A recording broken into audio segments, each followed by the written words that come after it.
what's your opinion of that finding?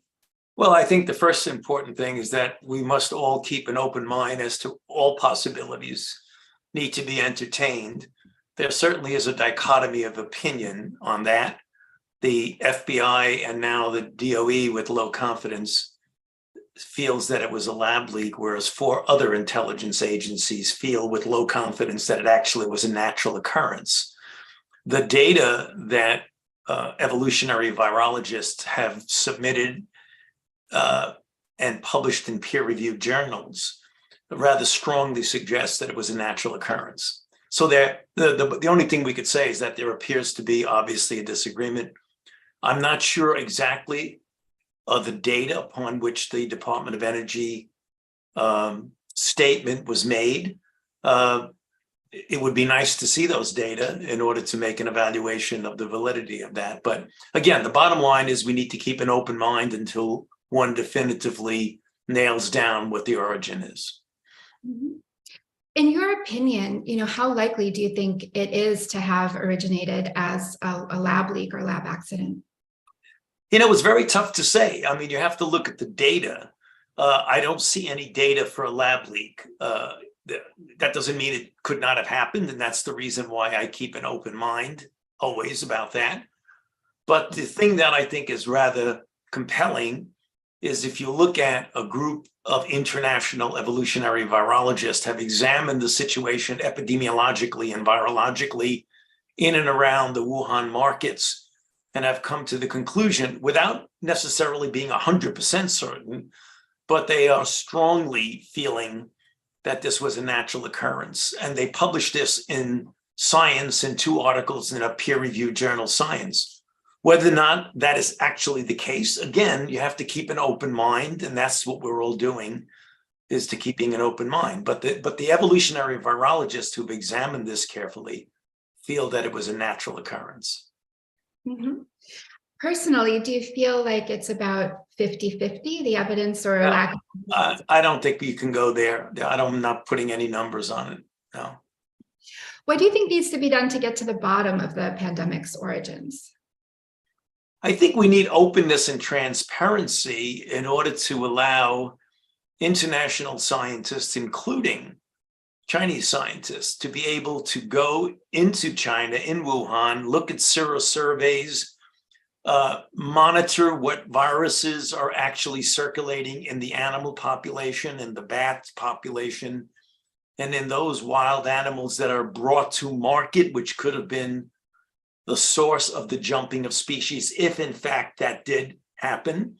So there needs to be a lot more investigation into the origin. It's very difficult to do if you don't have access to the location in which it occurred. And that's the reason why it would be optimal if we had better cooperation and collaboration between non-Chinese and Chinese authorities. I think that would go a long way to getting more information to be able to essentially resolve this issue.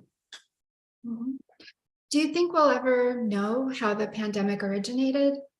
Might not. It very well might not. We may not ever know. That's unfortunate, but that's the possibility that we might not ever know.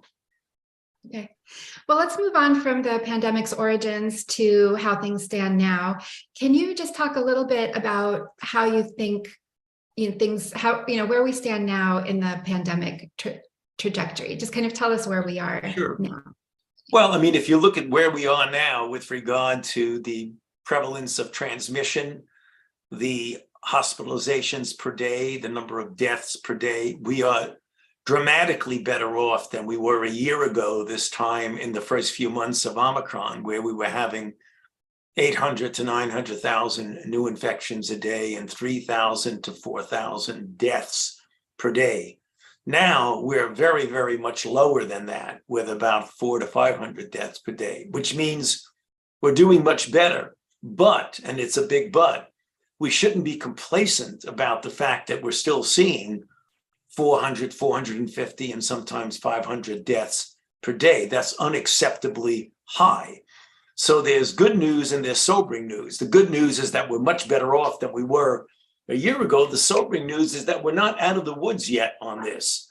We still have a situation although it's much, much better, that there's still enough virus circulating, enough people who are not vaccinated and or not updated on their boosters, that we can do much better than we're doing now. For example, only about 69% of the total population is vaccinated.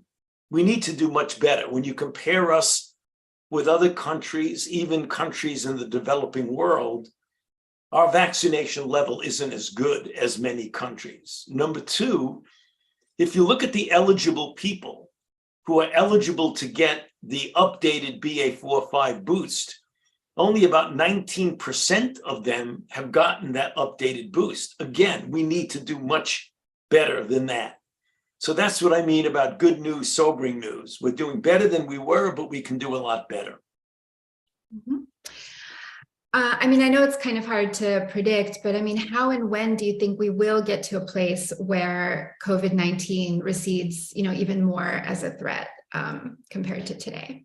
Well, that's up to us, Anna. It's totally up to us. We can make that occur much more rapidly if we are doing the things that one needs to do to contain the outbreak, and namely, get vaccinated for those who are unvaccinated, get up to date on your boosting, testing where appropriate when you're in a situation where you might be exposed or exposing others, wearing a mask, not mandating a mask. I'm not talking about mandating anything. I'm talking about using common sense when you're in a situation of a congregate, crowded setting in an area, a region where the level of infection is high.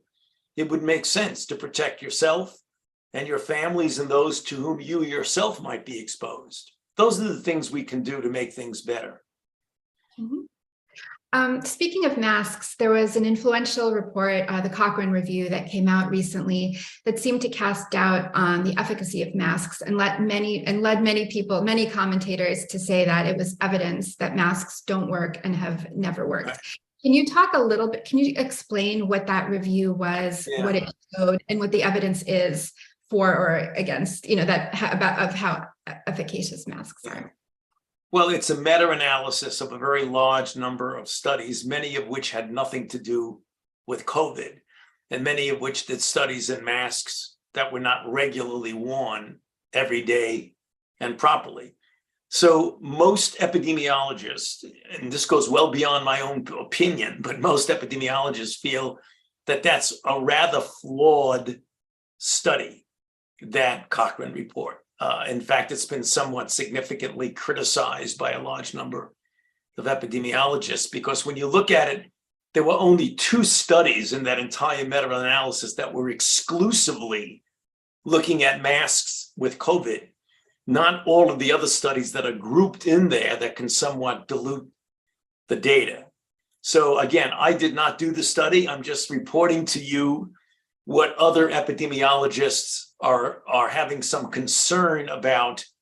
That study could be a bit misleading. And just going beyond that study, I mean, what should people know? What do we know about how effective it is to wear masks? When masks are properly worn and consistently worn, there's a number of good data to show that it is effective in preventing acquisition and transmission. But you've got to be looking at a study in which masks are worn essentially all of the time, not put the mask on, take it off, put it on, take it off. That leaves you vulnerable to transmission and acquisition. And so if you do it right, it's pretty clear that masks are very helpful in preventing acquisition and transmission. Mhm.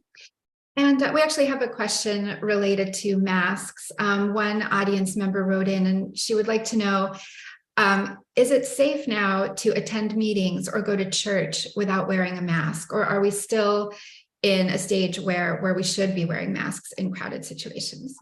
Well, it depends on where in the country and region and world you are. If you are in a region in which, if you look at the CDC's monitoring of the level of infection and the level of hospitalizations in a particular area, if you are at a low level, then you make a decision yourself. Everyone is different. Everyone's risk for a complication is different. So there's no set rule. Yes, you should or should not wear a mask in this particular setting, be it in a church or in a theater or where. It depends on a number of things. It depends upon the location you're in and the level of infection. B, it depends on the level of risk that you're willing to take. For example, if you are an elderly person and have one or more underlying conditions that would make you more susceptible to a severe outcome if you get infected, you may lean much more towards wearing a mask in a congregate setting, where in that same setting, someone else may say, I'm healthy, I'm in my 20s and 30s, I have no underlying condition. I'll take the small risk that one takes when you don't have a mask on. So it really is a lot of relative risk association. There's no one rule that essentially stands for every person in every particular place. You have to make your own judgment call. And I'm curious about you personally, how much of your normal life have you resumed, and what sorts of COVID precautions, if any, do you personally continue to take? Well, I'm in an age category where I am at a higher risk of a severe outcome if I get infected. I'm vaccinated, doubly boosted. I've been infected, and I've been boosted with an updated booster following infection. So I have a lot of immune response in me that I think is pretty good. That doesn't mean I'm reckless in going to a high prevalence area and go to a very crowded face-to-face situation without a mask. I won't, but I'm not wed to a mask in every indoor setting I go to. I don't go to restaurants a lot, very rarely, and for a number of reasons that have nothing to do with COVID. But when I'm in a situation like a crowded indoor setting, I may or may not wear a mask. I don't always wear a mask, namely because the level of infection in the community that I live right now is low. And I generally don't go in places that are terribly crowded. So you may see me outdoors, as people do, not wearing a mask. And then in some situations, you may see me, if we have a very crowded situation, that I would be wearing a mask. So I'm careful, but not to an extent that it inhibits greatly what I'm doing. Great, thank you. Let me take one more question from the audience. This is also prevention related. Christine asks, how often should a 61-year-old with no particular risk factors receive a COVID booster? Yeah, well, as you probably know, and I think the questioner probably realizes because it's been pretty much made public, that the FDA and the CDC also is leaning very heavily towards getting a yearly updated booster for COVID to be administered at approximately the same time and maybe simultaneously with the seasonal flu vaccine.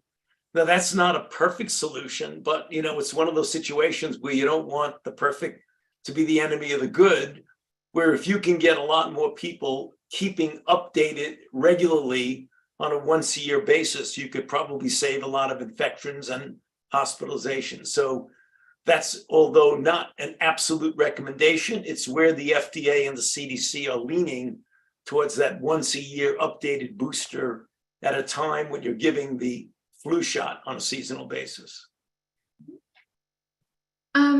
Let me ask you now about something slightly different, just about long COVID. Can you just talk a little bit about what we know about this complex condition, what causes it, and how big of a threat it remains now at this stage of the pandemic?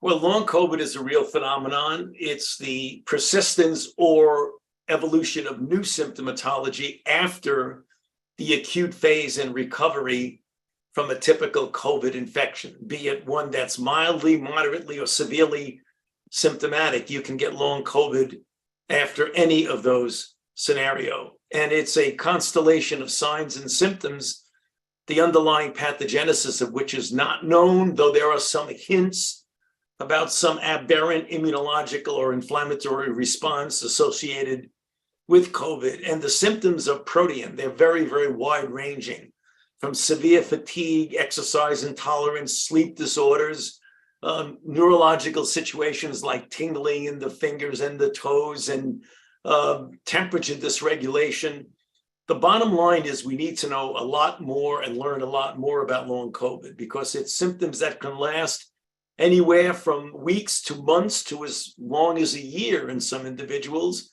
And the percentage of people who get it range from a few percent to up to 15%. There are large cohort studies going on to study it, to determine the prevalence, the incidence, the underlying pathogenesis, and any biomarkers that we can follow that might give us some insight into what the underlying pathogenesis is. Once you determine what the underlying pathogenesis is, then you perhaps can design some therapeutic intervention. Mhm. And does it seem like it's kind of a constellation of different conditions with different causes, some due to kind of having a reservoir of the virus still circulating in your body, some triggered by your immune system? Is that We right? don't know. That's a good question, Anna, but we don't know. It could be all of the above. You mentioned two of the prevailing theories that are really theories and not necessarily proven facts, that there is some degree of viral fragments, not necessarily replication competent virus, but viral fragments that continue to trigger an ongoing underlying immune response that's very difficult to get your arms around, namely to measure or to quantitate. And others are some triggering of immunological phenomenon that isn't readily apparent. It doesn't express itself in the typical markers of inflammation like sedimentation rate or C-reactive protein, but yet there is a degree of aberrant immune activation that causes the symptomatology, which we're known as long COVID. And how big of a threat is long COVID now at this stage of the pandemic? Well, it appears that long COVID is less of an incidence now than it was, for example, during Delta. As we got into the Omicron era, it appears to occur, but less frequently. And again, that is not the result of a very definitive study, but there's a strong suggestion. Also, we know that if you get vaccinated and then get infected versus infected without having been vaccinated before, that the chances of getting long COVID are diminished by a prior vaccination. So we're learning, again, a fair amount about it, although it still remains somewhat of an elusive syndrome. Mhm. I'm going to take another question from the audience. This reader would like to know whether you think the government is prematurely giving up on trying to mitigate COVID-19. The public health emergency President Biden said would be lifted in May, and there are fewer and fewer kind of warnings and sort of public education campaigns about how to protect yourself. So what are your thoughts on that? Well, I think it would be a misrepresentation to say that the government is giving up on the concern about COVID. Not at all. I mean, if you look at the CDC's information that comes out, if you look at the information that comes out from the COVID response team that's currently led by Dr. Ashish Jha, formerly led by Dr. Jeff Zients, I was part of that team until I stepped down from the NIH. No one is giving up on the importance of taking seriously COVID until we get it down to a low enough level where it doesn't disrupt us at all and we could approach some degree of normality. And as I mentioned a little while ago, 400 to 500 deaths is not where we want to be. We want to do much, much better than that. Mhm. And I know you spoke about this a little bit in the Boston Globe magazine interview with you as well, but do you feel like this is the right time to be lifting the public health emergency? Well, I think we want to get back to some degree of normality. Lifting the public health emergency doesn't necessarily mean that all activity is going off. I mean, there has some implications of that. For example, people who are not insured may not have the ability to have access to some of the interventions, but the government is making an effort, even in the absence of a public health emergency, if it's taken down, for example, in early May, that there will still be some mechanism whereby vaccinations and therapies and testing can be made available to the uninsured. Okay, going back to the fall, early in the fall, we saw some unusual patterns in virus spread. For example, influenza hit much earlier in the season than normal. RSV also hit earlier and in some cases appeared to be more severe in children. I'm curious to know what you think caused that, and if that is kind of a new pattern. Will that repeat itself next fall, or do you think it was kind of a one-off as we emerge from the pandemic? Well, we have to be humble about it, Anna, and say we don't know. I mean, you can guess what you think is going to happen, but you don't know from one year to another. One of the things that we do know that viruses have niches, and when you have a pandemic that overwhelms the system, and the system is society, where it's a pandemic the likes of which we haven't seen in over 100 years, you are going to bump off the radar screen and disturb the normal cadence of infections at a time when they occur. And that's the reason why the year before, not this winter, but the year before and the year before that, in 2020, the level of influenza practically disappeared in 2021 because there was so much pandemic COVID that we saw very, very little RSV and very, very little influenza.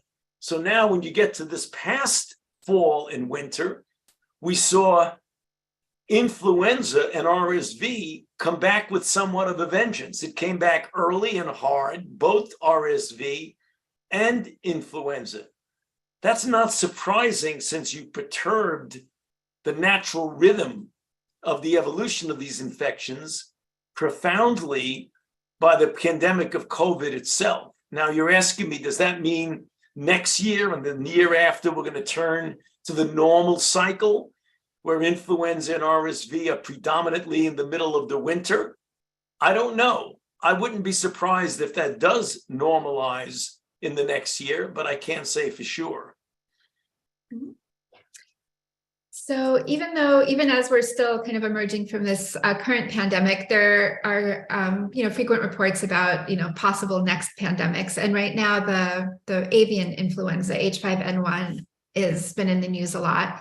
And I'm wondering, how serious of a threat is that right now, this highly infectious form of it? And could that be our next pandemic? Well, the answer is certainly it can. I can't quantitate how serious it is. Again, that's a non-quantitatable question you're asking me. It is a threat. It's real. What are the chances that we're having a pandemic? I have no idea. I don't think you can predict that accurately. There is some concern because, we had H5N1 and then H7N9 back in 2005 and then again in 2013, and we actually made and stockpiled vaccines against H5N1 back then. And I was very much heavily involved in that process back in 2005 and 2013. We're now seeing bird flu. That's a highly pathogenic bird flu among birds, chickens, and other wildlife. The thing that's disturbing is that it has now jumped over into mammals, into minks, into seals, into other mammals. And that is disturbing because once it adapts itself to mammals, that means it's getting closer to adapting itself to humans. A jumping from a bird to a human is less likely than jumping from a bird to a mammal to a human. So it makes it more likely that the threat of an H5N1, it's greater once the virus gets into mammals. And we know it's done that. And in fact, there have been 2 cases in Cambodia of a jumping into a children, one of which actually died from the virus. And if you look back at the history of H5N1, when there were, dozens, if not a couple of hundred cases back years ago, the mortality of that disease was anywhere from 30 to 40% or more. So that's one of the concerns that you have. Yes, the short answer to your question is we need to pay attention to it because it could be a threat for the next pandemic. Mm-hmm. As you think about kind of the landscape of infectious disease threats, kind of pandemic level threats, what are you most concerned about?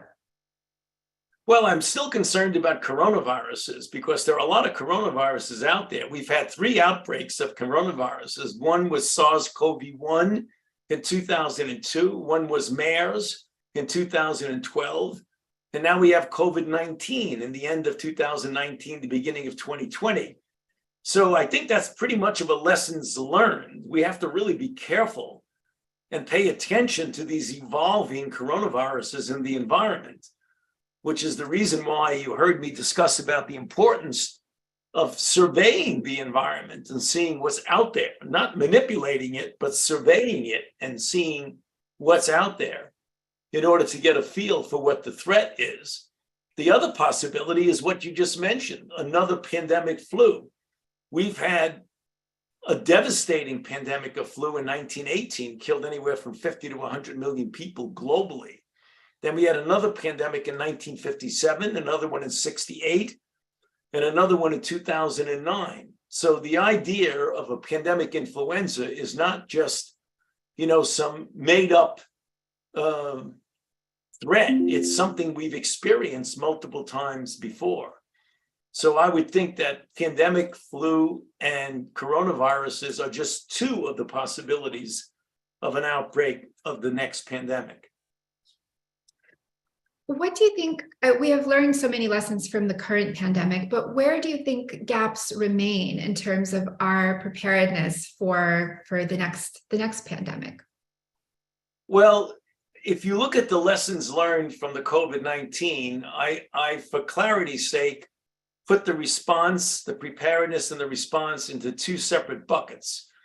One is the scientific response, and the other is the public health response. If you look at the response scientifically and the preparedness scientifically, it was a resounding success because investments were made over decades in the fundamental basic and clinical science, which led to the platform technology, in this case, the mRNA and other platform technologies, and the structure-based immunogen design to get the most immunogenic of the different proteins, in this case, the spike protein of COVID, to induce a very powerful immune response to lead to the development and testing of a safe and effective vaccine within 11 months of the identification of the sequence of the new novel coronavirus that turned out to be SARS-CoV-2. So from a science standpoint, which is vaccine development and also the development of drugs like Paxlovid and other drugs, a resounding success. However, when you look at the public health bucket, we didn't do as well. And that's because I believe we let the infrastructure of our local public health system really not advance into the 21st century. It wasn't advanced to the point of having things electronically interchangeable. I mean, information, instead of being available in real time, sometimes took weeks or months to be able to calculate. The ability to trace the strain and the evolution of the virus, we could have done much better now. The CDC now has tried, and hopefully they'll be successful, in really upgrading what they're capable of doing in an outbreak. And I think to their credit, they admit and realize that they could have done much better. So if we can shore that up and shore up the infrastructure at the local public health level, as well as maintaining the support scientifically of basic and clinical research, I think we can do better in the next outbreak, whenever that occurs. That could be a year from now, 5 years from now, or 20 years from now. We don't know. And what more do you think can be done about the politicization of science and the misinformation that comes out, about vaccinations, about masks, since, that's kind of been, one of the biggest challenges to the public health response is kind of this mistrust in science and in government policy?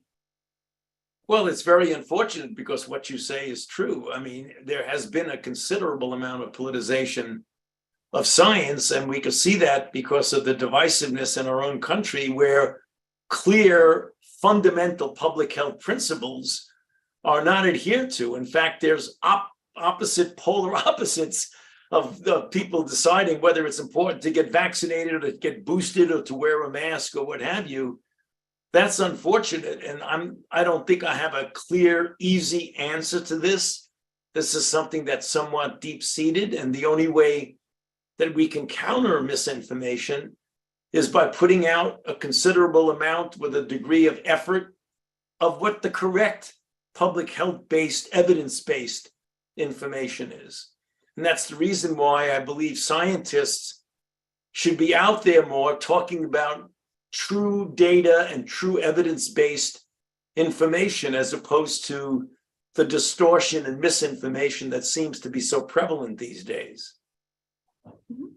One of our questions actually goes just to that. An audience member, talked about how personable you are and how good you are in one-on-one conversation, and whether you have any interest, post-government service in talking to groups of skeptics, people who, don't believe in vaccinations, or, are concerned about vaccinations, or don't believe in mask wearing. Is that anything that you have an interest in doing? Well, I'm doing it right now as we're speaking. So therefore, I am interested in doing it. Yeah, I'm going to be writing and lecturing and getting involved in different groups that are in the arena of public health, global health, and public service. Obviously, it will come up that you want to talk about the importance of making decisions based on real data and real evidence. And that's something that I have already been speaking about since I stepped down from the NIH at the end of December, the beginning of January. And I believe that's what I will continue to be doing over the next few years, I would imagine. Mm-hmm. Okay, so let's move, more into the life after government portion of our conversation. So one reader asks, what do you feel is your most personally rewarding accomplishment during your remarkable career at the NIH? Well, I have been in the very fortunate and privileged position to have worn 3 hats in my career, which spans 54 years at the NIH and 38 years as the director of the National Institute of Allergy and Infectious Diseases.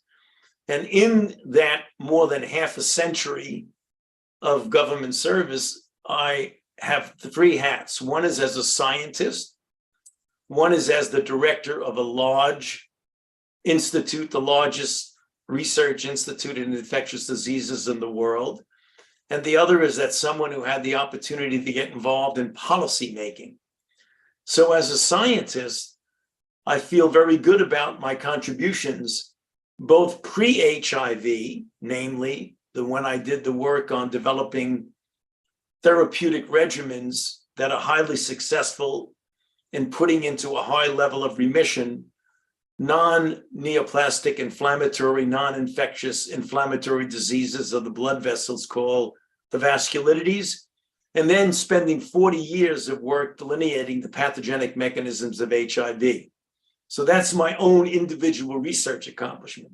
The second hat is as the director of the NIAID, where I feel most proud of developing the AIDS program, which in collaboration over decades with the pharmaceutical companies was responsible for the development of the therapeutic regimens, the combination cocktails of drugs that have essentially transformed the lives of persons with HIV, turning it from essentially an inevitable death sentence into a situation where people can lead essentially normal lifespan. That entire process, which I was deeply involved in, has saved millions of lives throughout the world, without a doubt. And then with regard to policy, the thing that I believe, to me, I feel most proud of is the role I played together with President George W. Bush, who allowed me to be one of the architects of the President's Emergency Plan for AIDS Relief, or PEPFAR, which in the developing world, in what it has done to treat, prevent and care for persons with HIV in Southern Africa and the developing world, that program, which I played a role in being one of the architects, has already resulted in saving 25 million lives worldwide. So that's something you have to feel good about. I'm curious if you could tell us more about, on a personal level, how has life for you changed since you left government service? Well, it's changed because I'm no longer the director of a $6.5 billion institute with thousands of employees and an immediate staff of about 20. And now I'm sitting in my office at home and I'm a one-man band.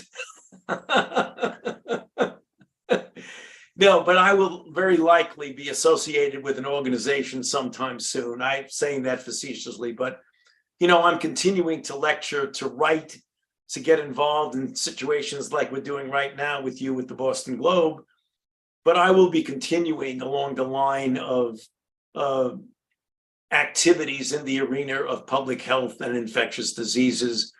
And very likely over the next several months, will associate myself with an organization so that I will have a staff to help me do that. Mm-hmm. Psychologically, is it a strange kind of shift in identity where you've been NIAID director for so long and now, at least temporarily, you're sort of a free agent? I don't think it's a change of identity. I know who I am. I'm confident in who I am, whether I'm with the NIH or I'm not. I am who I am. The NIH is a spectacular, phenomenal organization. I had to step down sometime, and I wanted to step down when I still had a few more years, when I'm energetic, I'm passionate, I'm enthusiastic about doing new things. And thank goodness I'm healthy and able to do that. And that's the reason why I stepped down at that time. There's a time to step down. Everything must come to an end. As George Harrison said in his album, when the Beatles broke up, all things must pass. All things must pass. I have a great deal of affection for the NIH. It will always be near and dear to my heart. But now I'm ready to do new things with new challenges. Mm-hmm. What else can we expect from your next chapter? Tell us a little bit more about what your plans are, what you hope to accomplish in the coming years. Well, as I've said multiple times, the broad 40,000 foot picture is that I ask myself what I can offer society now. I know what I offered society during my tenure at NIH for the more than half a century that I was there. What I can offer now, given my experience with advising 7 presidents of the United States and leading a major institution for almost 40 years, I have experience, I have judgment, and I believe that I hopefully can inspire younger people to get interested in science, perhaps in public health, and perhaps even in public service. And there are multiple ways to do that. I will be writing a memoir, my memoir, because I think younger individuals might benefit from that. They could possibly be inspired by that. So I will begin doing that imminently. And then I don't know, it probably would take the better part of a year to get that done. That's one of my goals. I will continue to be lecturing, continue to be writing, and continue to teaching, all in the spirit of trying to get younger generation interested and passionate about science, medicine, and public health. That's my general plan over the next few years. I also read in one interview that you said that you might be interested in going back and treating patients again. Well, I never left treating patients. So it is the question of going back to, it's continuing to see patients. And that would be really dependent on what organization, what university, what hospital I associate myself with. And I haven't made that decision yet. Okay. Great. One reader also wanted to know if, I know that you've had dealt with a lot of death threats and just threats, throughout the course of your, tenure during the pandemic. Have those dissipated at all since you left government? Unfortunately not. Every time someone gets up and makes a conspiratorial accusation that, I've destroyed the country's economy, or I created the virus in my kitchen, or something like that, then the threats elevate, and then they level off, come down, then they elevate again. So they really haven't diminished since I stepped down. In what form do you receive them? Are they emails or on social? Everything, emails, phone calls, texts. To me, my wife and my children too, which is, I think, the most disturbing aspect of it, the cowardice of people to essentially harass and attack my wife and my children, which, just shows you the fundamental character of those people. Pure cowardice, total. Mhm. And you still have guards, is that right? That have to be posted outside of your house? Yeah. Yes.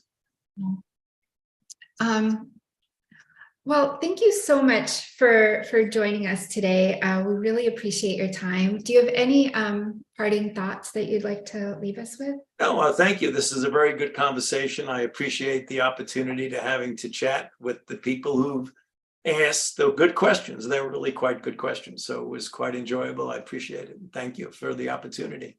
Yeah, thank you so much for joining us, Dr. Fauci.